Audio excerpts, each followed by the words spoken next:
कर्मण्यवाधिकारस्ते माँ फलेषु कदाचन माँ कर्म फल हेतुर्भूर्मा ते संगो अस्तु कर्मणि। श्री भगवान ने कहा, तुम्हें अपने कर्म कर्तव्य करने का अधिकार है, किंतु कर्म के फलों के तुम अधिकारी नहीं हो। तुम ना तो कभी अपने आप को अपने कर्मों के फलों का कारण मानो, ना ही कर्म न करने में कभी आसक्त हो।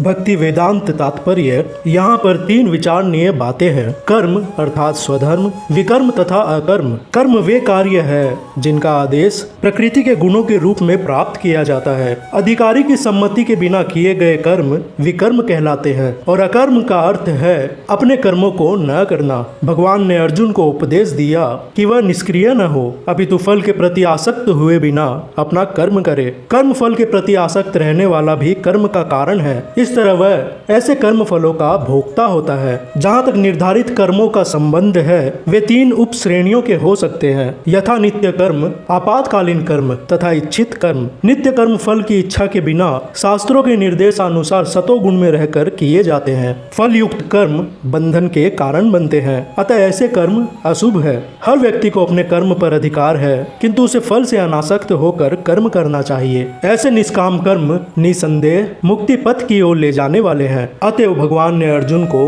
फलासक्ति रहित होकर कर्म स्वधर्म के रूप में युद्ध करने की आज्ञा दी। अर्जुन का युद्ध विमुख होना आसक्ति का दूसरा पहलू है। ऐसी आसक्ति से कभी मुक्ति पथ की प्राप्ति नहीं हो पाती। आसक्ति चाहे स्वीकारात्मक हो या निषेधात्मक, वह बंधन का कारण है। अकर्म पापमय है, अतः कर्तव्य के रूप में युद्ध करना ही अर्जुन के लिए मुक्ति का एकमात्र कल्याणकारी मार्ग था।